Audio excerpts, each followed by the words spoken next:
pleased to have my friend here who's having Charlie. a remarkable life. This is a great moment, a good moment to be, because of how hard you've worked, because of how you've selected things that would give you a chance to do the things you want, and how Hangover gave you an opportunity to combine those kinds of movies with these kinds of movies.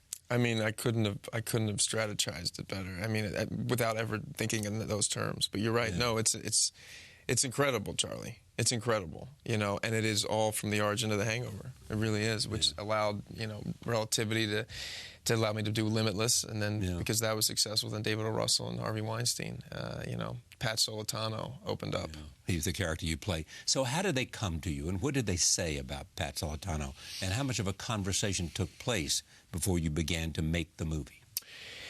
This was an interesting one because David O. Russell sent me the script during the summer, but not for any other reason than we were having a dialogue in general and about another movie that didn't happen. This movie was already cast. He said, but I want to know what you think of it. He's always somebody who's very curious. I find that great directors always want everybody's opinion in general, which I think is a good thing to do anyway. And so I read it and we talked about it, and then that was it. And I was shooting another movie in Schenectady, New York with Ryan Gosling, and I get a call from him about a month before they were to start principal photography, and he said, you know, something happened and the actor has fallen out, and I really want you to play Pat. It wasn't Pat Solitano at the time. The character's name was different. And I just thought, I went back and I remember thinking about that script, and I thought, well, this is what you dream of.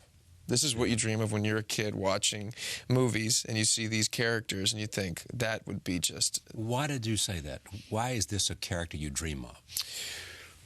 So many reasons. Well, maybe how much he's different from me, or how much I have to look into myself to find the connections to him. I mean, first of all, if he was sitting here, right, God knows what would come out of his mouth, because he has no filter.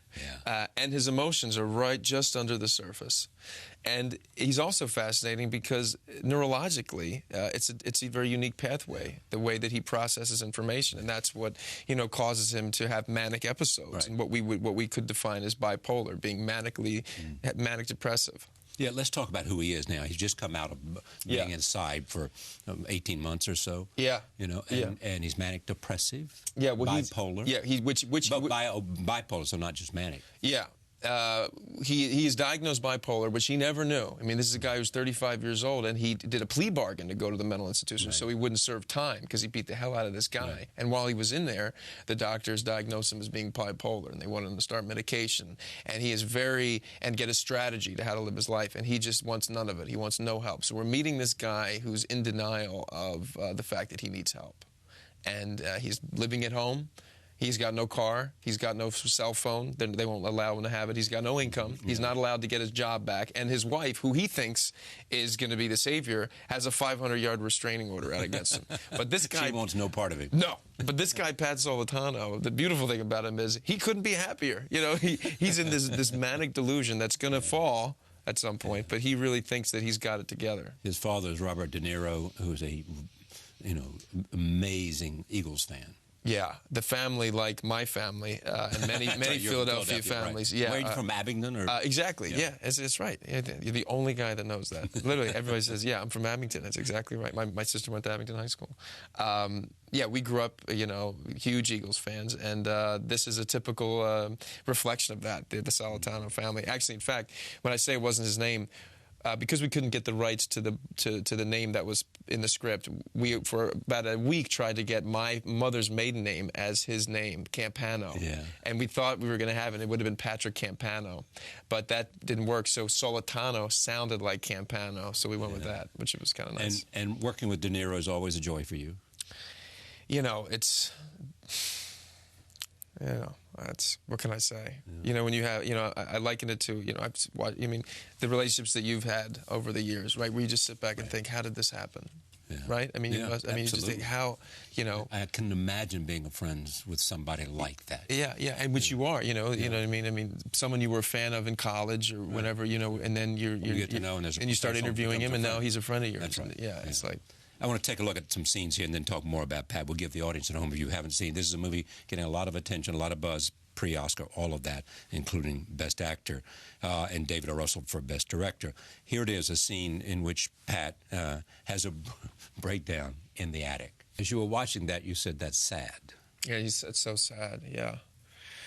Yeah, you know, certain actors I've talked to have talked about how they learn things from the characters they played, and like in a kind of profound way. And in this movie, more than any other, I really did feel like I kind of got out of the way in the morning and let him come over, and it sounds very sort of actory, but it is how I experienced it, Charlie, that I kind of just walked away and let this guy take over, this guy Pat, and every time, you know, we edited the movie 6, every time I see it, I just feel so much empathy for it. It's just, you know, that's his bottom. We're watching this guy at a bottom. But you believe that he got inside of you, and that's the reason you were able to do this. I don't know what happened, you know, but I know that when I see that, I'm looking at this guy that I care a lot about, this guy Pat Solitano, and You care about him because? Well, because maybe I learned about him. He's a guy. I mean, he's a guy who's just struggling to endure, to maintain, and he just has no help. And it's you know, I know my life, the times where I haven't asked for help, or you know, I try to control everything. It's just not going to work out. And this is him not realizing, but us watching him not being able to work it out. There was a time in your life in which you've talked to me and others about, in which you were rebellious, prone to addiction, and in a sense, not what you wanted to be. That's right. Yeah, for sure. You know, and that you could liken that, you know, growing pains, or, you know, becoming a man, or becoming an adult. But yeah, there was certainly a time, but I did make a choice for sure, where which was terrifying, where I thought, wow, I'm not going to fulfill my potential as a human being. And it really was because my parents, you know, I had such a luxury because of the way I was brought up. My dad worked so hard to give me so many opportunities. And I'm sitting there at 29 years old, and I thought, I'm such a jackass. I'm going to squander this thing. And so, you know, I made a couple decisions and you know, to change my life. So yeah, for sure. Went to Georgetown, then came to New York. Yeah, I went to Georgetown undergrad, and then went to the actor studio for grad school. There's a story that James Lipton told your father or your mother. He's going to do really big things. Oh yeah. You know that, obviously. Yeah, I mean, I think he may have said that to my mom. Yeah. I know that for me, my father was always nervous about it. I mean, because think about it. He grew up in North Philly, only got to go to college as a neighborhood practically, and all of a sudden his son wants to be an actor. You know, and Georgetown University was not cheap, you know. And then I took a loan out of the government because I was proud, and I said, Dad, you can't pay for grad school, you know, which he would have done. But I just thought, you know, I would have felt even more guilty with that. So I remember when he saw The Elephant Man, when I did it for my thesis, and I remember so clearly that moment where he looked at me, and I saw him excited at the prospect that maybe his son could make a living as an actor. Because he saw you doing that? Yeah, he liked it. He knew that. And he's a huge cinephile. I mean, he introduced film to me, so he was a lover of acting, the storytelling through acting. So, you know, I guess he saw in that moment. Well, you know, I know what he said. He said that, like, I didn't see my son there. You know, I saw the story, and I think he got excited that, you know what, maybe there's a shot. What is it about The Elephant Man that so grabbed your attention so early? It was the emotion that it evoked in me. That's what it was, from seeing David Lynch's film. My father would sort of have I wanted to emulate my father when I was a kid, always. You know, wanted to wear a trench coat because he wore a trench coat. It was like ridiculous. I wore a 3-piece suit to elementary school, and my sister would have to beat up the guys who wanted to beat me up because I insisted on dressing like this because my father did. Yeah. So you can imagine how, of course, I was going to soak anything up that he liked. Tom Waits when I was 8 years old, and, you know, and Apocalypse Now, and movies I couldn't understand. But the one thing I did feel was an emotion from them. And The Elephant Man, when I saw when I was 12, just wrecked me. And I lived next to a movie theater, and I started to really become, you know, I wouldn't say addicted, but I mean, the idea of watching this thing and what it did to me emotionally was very satisfying. And I just thought, you know what, I want to do that. And you did it last summer again. I did, yeah. And you're bringing it to Broadway, maybe? Yeah, I mean, we're working on it. We really hope to. I mean, you know, fingers crossed. But yeah, we're going to try to do it next spring, and yeah, at the Booth Theater, which we'll see. But that's where they did the original. When you do that, you have to make a limited run because you can't just have an open-ended run. That's right. Yeah. So you're bringing in for... Yeah, but I want to do it in a small theater because I think that's the only place for it to play. It's a very intimate play. So because of that, just financially, you have to do more runs because there's less tickets in order to break even or whatever, you know, for that. So we'll probably do a 16-week run, which is a little bit longer than a normal limited run. Where do you learn, where do you lean for wisdom? Part of it is your own experience, but what else? Where do you figure out, how do I make sure that I do this in a smart way? Well, I'm lucky that I'm 38 years old when this had happened. Yeah. You know, because I do ask questions, and a lot of them go to Robert De Niro. You know, he has. Yeah. I've gone to him for advice in the past 2 years, many, many times. And the other asset I have is that it is simple for me. I have one objective pretty much, and that is to grow as an actor. I've said this before to you, you know. So how do you do that? You work with the best people. And I just want to work with the best filmmakers and the best actors. Now, the sort of caveat to that is I really want to direct film. But all of a sudden, because of this movie, I have an opportunity maybe for the next who knows how long to work with some pretty sick directors, hopefully. Right. So I'm going to soak that up as much as I can, Charlie, and learn as much as I can from the David O. Russells of the world until they stop hiring me. And then I hope to then start making movies. To absorb everything you can get from them and then make your own movies. Yeah. Take a look at this. It's back to Pat and this movie, Silver Linings. This is where he's talking to his therapist. Here it is. People with bipolar understand they have it. They just don't know when it's coming and what they're going to do. Certainly, Pat didn't. Yeah. He had no idea. And you know, the next moment of that is he talks about how, you know, he's been white knuckling it this whole time and not knowing, and now he's got it. And then the whole thing is he's got a strategy now. I think that we live in an age where, you know, because of social media and because of awareness, you know, first of all, when I was in grammar school, I remember there was a kid in my school, and they just said he was special. You know, there was no semantic connection to autism or bipolar, and you know, there's two schools of thought with that. You know, we never had so many autistic people, or was it just not diagnosed? Exactly. You know, there's a dialogue now, but there's a lot of work to be done. I mean, to destigmatize mental illness. I mean, first of all, it's not even treated as, you know, some people talk about mental illness is, you know, you start to treat mental illness, if you liken it to cancer, as a stage 4 cancer. That's when the treatment starts. As opposed to when cancer is detected at stage 1, they can start treating it. But normally, a mental illness is starting to be treated when it's already almost too late. And then you have incidents that occur, that have been occurring, you know, where shootings and... Yeah. But people don't ask themselves, how am I different? Why am I different? I'm sure they do. I mean, I did as a kid. I'm sure you did. I mean, you observe, you know, your brain's working in a way. I mean, the thing about the brain is an organ, and you sometimes, you know, like, you know, it could be likened to other organs. I mean, it is something, and we sometimes don't understand what's happening. And when that happens to your heart, if it feels something, you get it treated. You know, you ask questions. And I think it's just learning about verbalizing when we have those feelings so that it can be detected and treated. You know, and I think we don't do that because it's stigmatized. So we think, you know, well, if I say that, if I tell you I have mental problems, you're going to treat me differently. I don't want you to treat me any differently. Exactly. So I'm going to pretend not to. So if we destigmatize it, then I'm going to be more willing to talk to you. And that's the thing that's been happening here. Right. We've gone around in these Q&As, and I can't tell you, Charlie, how many people have come up and say, thank you. I suffer from this. I don't think I've ever told anybody. I certainly haven't said it publicly at a Q&A. And just, you know, that's the power of cinema. I'll tell you what did happen in a particular case of depression and bipolar or not was people like Mike Wallace. Yes, that was a huge moment. It was a huge moment. Huge moment. And it was a bit like when Gerald Ford's wife talked about some of the addictions she had. It is, if it can happen to them. And Terry Bradshaw also came and talked about it. It happened to me. Yeah. You know, and for them to talk about it makes people who are feeling the same thing say, I'm not alone. I'm not. That's right. But now the question is, what do we do? These are certain people that have come out. Now let's get legislation. Let's talk about, you know, politically what we can do in terms of funding and really start to make it easier. Jennifer Lawrence. Oh, whew. Tell me about it. There was a silver lining in that movie. Oh, she's incredible. She is just, and I'll tell you, you know, being on this awards, you know, this is a very unique thing right now. Right. And, you know, being with her, she's just, man, she's just something special. I love her so much. At 22 years old. This is a long way from Hunger Games, isn't it? Yeah, I guess so. I mean, yeah, for sure. And this is the closest to her, I have to say. You know, she's very funny. Did you know her beforehand? No, not at all. First time I met her, Charlie, explain sort of darker parts of the movie, or the things that people don't want to talk about, much more palatable.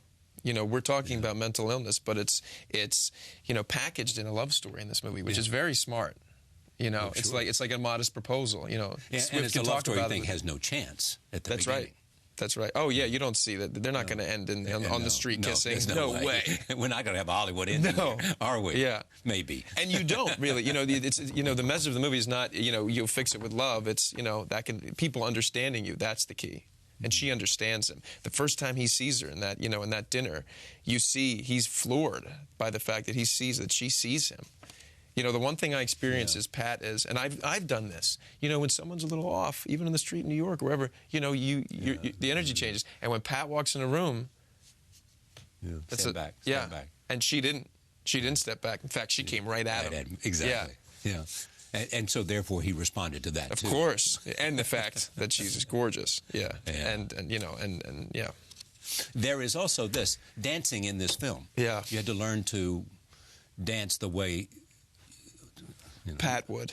Yeah, that's right. So it was like 2 weeks of intensive lessons. That's right. And then every moment not shooting up in a third-floor walk-up studio with Jennifer, going over this very bipolar choreographed dance. Yeah. And which was great. And, the thing I remember almost most was we shot that dance in 2 days. And, and everybody's watching the dance. And Robert De Niro stood there for 12 hours, 2 days in a row, watching us do this dance. Didn't go back to his trailer. Stood there. Like Pat Sr. Yeah. He almost seems like a kind of mentor. Yeah, he is. There's something special to come out of this. Because there's this famous scene that took place, and we've talked about this before, and I'll show it again. This is when you were a graduate student at the Actors Studio asking one of your idols a question about acting. Here it is. How you doing, Mr. De Niro? My name is Bradley Cooper. My question is regarding awakenings. You talked about your research and how you interviewed a lot of patients, people who had different diseases. And there was one mannerism that you had during the interview process when they were asking you where you wanted to go outside the building, go for a walk. And you went like this with your finger, and you sort of made up for it by rubbing your eyebrow. Right. And I was wondering, is that something that you saw people do, sort of try to make up for their tics, or was that something that happened in the moment? That's a good question. You got it. Right. What time was it? That's great. All right, let me go back to these other movies. So there's also The Hangover Part III. Yeah. How many of these can there be? And is the answer, as long as I enjoy doing it? How many of the hangovers? Yeah. It's over. Is it? Yeah. Why? Because I don't know if the other guys would do anymore. Right. I can speak for myself. I would probably do more, but I think it does feel like it's a Todd Phillips. Did you see it when you first read it? I saw that it was very funny, and I thought that it was I'd never seen a structure like that. I love the idea of a forgotten night, and the whole movie is the next day. There's also The Place Beyond the Pines. Yes. It has incredible experience, and I really do think, and I was talking to my friend the other day who did a movie back-to-back and about how sometimes that's almost the best preparation. I did this movie right before Silver Linings Playbook, and, it's like an instrument or a sport. You're all oiled up, and I learned a lot on that movie. How much preparation, we often ask this factors, but how you prepare, people prepare differently. Do you simply want to deeply immerse yourself in as much as you can find? Yes, that's accurate. Yeah, absolutely. And it means different things for different projects. But it's whatever you can do to get to where James Cagney says, where say what you mean and mean what you say. Because if you're... Say what you mean and mean what you say. Yeah, which basically means don't act. Right. Be here, talk to you. And let me tell you something. If you haven't done the work and you show up on set opposite Robert De Niro and you're not in a place where you can do that, oh, brother. That's a very scary, when did you scary feel confident place. About that? Well, for Limitless, I worked so hard to make sure. It's like overstudying, But here's the trick, though. The trick is you could do all that, but if you don't let it all go and relax, it's going to be worthless. So that's the sort of odd, it's such a hard thing to talk about. Because you really then have to, because it's almost, what am I saying? I'm saying you have to not act, but I'm an actor. So what am I saying? What does that even mean? When I'm saying, well, all you do is try not to act, and then the idea of throwing everything away. But, it's very much like sports. I mean, Michael Jordan isn't doing, practicing his dribbling when he's playing a game. He's doing something else. He's not practicing free throws in the middle of a game. But I'll tell you something about Michael Jordan and all the greats I have ever known or interviewed here. they are always the guys who work the hardest. Yeah, I think that's very true for acting as well. Silver Lining is a movie that's getting a lot of attention, and he has created a wonderful character. And I'm always honored when he comes and takes a few minutes to sit at this table, so thank you. Thank you, Charlie. Pleasure. Thank you. Back in a moment. Stay with us.